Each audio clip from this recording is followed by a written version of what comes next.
Hello friends, welcome back to my YouTube channel.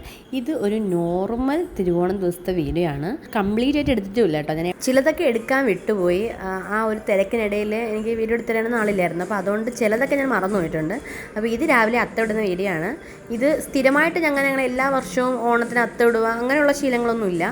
ഇതിപ്പം കഴിഞ്ഞ 4 വർഷമായിട്ട് ഞാൻ കടക്കലാണ് ഓണം ആഘോഷിക്കുന്നത്. അപ്പോൾ അമ്മ അവിടെ എല്ലാ വർഷവും അത്ത മുതൽ 10 ദിവസം സ്ഥിരമായിട്ട് ആരെയും ബുദ്ധിമുട്ടിക്കാതെ അമ്മ തന്നെ പൂവൊക്കെ പറിച്ചുകൊണ്ടൊന്ന് അത്തമിടും. അപ്പോൾ അത് കണ്ട് ഇൻസ്പയർ ആയിട്ട് ഈ വർഷം എനിക്ക് എൻ്റെ വീട്ടിലൊന്ന് ഇടണം എന്നുണ്ടായിരുന്നു.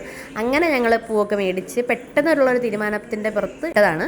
എൻ്റെ ഇവിടെ പൊന്നുണ്ട്. പൊന്നു നമുക്ക് ചെയ്യാമോ എന്ന് ചോദിച്ചാൽ ഓ ചെയ്യാം ചേച്ചി എന്ന് പറയുന്നൊരു കൊച്ചാണ്. അപ്പോൾ അതുകൊണ്ട് ഞാൻ അവളോട് ചേർന്നാണ് എല്ലാം റെഡിയാക്കിയത്. തലേ ദിവസം തന്നെ നമ്മൾ പൂവൊക്കെ വാങ്ങി ഇറുത്ത് വെച്ചിട്ടുണ്ടായിരുന്നു. രാത്രി ഡിസൈനും വരച്ചിട്ടുണ്ട്. രാവിലെ എഴുന്നേറ്റ് നമുക്ക് അത്തം ഇട്ടാൽ മതിയായിരുന്നു.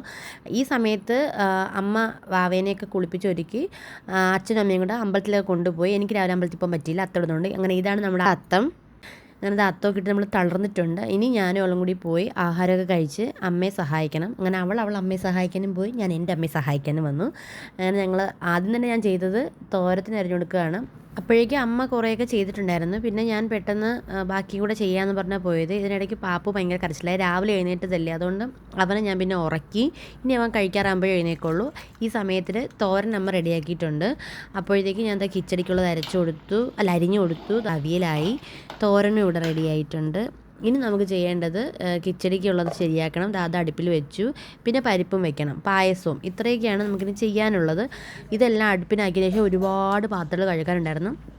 അപ്പോൾ ഞാൻ വിചാരിച്ച അമ്മ പറഞ്ഞ അമ്മ ബാക്കി ചെയ്തോളാം. ഞാൻ പിന്നെ പാത്രം കഴുകാനും എല്ലാം ഒതുക്കാനായിട്ടൊക്കെ പോയി. നിറയെ പാത്രം ഉണ്ടായിരുന്നു. പിന്നെ അതെല്ലാം ഞാൻ കഴുകി വെച്ച്. എനിക്കാണെങ്കിൽ ഇഷ്ടമല്ല പാത്രം കഴുകാൻ, പിന്നെ കഴുകിയില്ലേ പറ്റൂ. അങ്ങനെ ആ വലിയ ജോലി തീർത്ത് പാത്രമൊക്കെ കഴുകി കഴിഞ്ഞു. പിന്നെ ഇവിടെ അട വേവിച്ച് വെച്ചിട്ടുണ്ട്. ഇന്നത്തെ അടപ്പായസമാണ്. ഇനിയുള്ള ജോലി തന്നെ പുളിശ്ശേരി വയ്ക്കുക. അങ്ങനെ ആ പുളിശ്ശേരി ഇവിടെ ആയി. ഇനി ഞാൻ കുറച്ച് ഒരുങ്ങാമെന്ന് വിചാരിച്ചു. രാവിലെ കുളിച്ചതാണ്. അപ്പോൾ എനിക്ക് ഭയങ്കര ആഗ്രഹമായിരുന്നു 2-3 വീഡിയോ ഒക്കെ എടുക്കണമെന്ന്. അങ്ങനെ ഫോട്ടോസും വീഡിയോസും എടുക്കാനായിട്ട് പോയി. പാപ്പുവിനെ എൻ്റെ എടുത്തു. അത് കഴിഞ്ഞ് വന്നത് പിന്നെ നല്ല തുമ്പലയിൽ എല്ലാ കറികളും വിളമ്പി സദ്യ കഴിച്ചു. അപ്പം ആദ്യത്തെ ഓണമാണ് പാപ്പു സദ്യ കഴിക്കുന്നത്. അങ്ങനെ പാപ്പുവിന് കിട്ടുന്ന ആഹാരമൊക്കെ കഴിച്ച് പായസമൊക്കെ കുടിച്ചു. അവന് ഭയങ്കര ഇഷ്ടമാണ് പായസമൊക്കെ. അപ്പോൾ അത് എൻ്റെ കൂടെ ഇരുന്ന് കുറച്ചധികം കഴിച്ചു. അതൊക്കെ കഴിച്ച് അങ്ങനെ നമ്മുടെ തിരുവോണ ദിവസം സദ്യ ഇവിടെ കഴിഞ്ഞിട്ടുണ്ട്. ഞങ്ങൾ സദ്യയൊക്കെ കഴിച്ച് ഇപ്പോൾ ഏകദേശം വൈകിട്ട് 4:30 മണിയായിട്ടുണ്ട്. അപ്പോൾ ഇനി എനിക്ക് നേരെ കടക്കിലേക്ക് പോകണം. അപ്പോൾ ഇനി ഞാൻ കുറച്ച് ദിവസം അവിടെയാണ്. അപ്പോൾ ഇന്നത്തെ വീഡിയോ ഇത്രയേ ഉള്ളൂ. Okay, bye, Tata.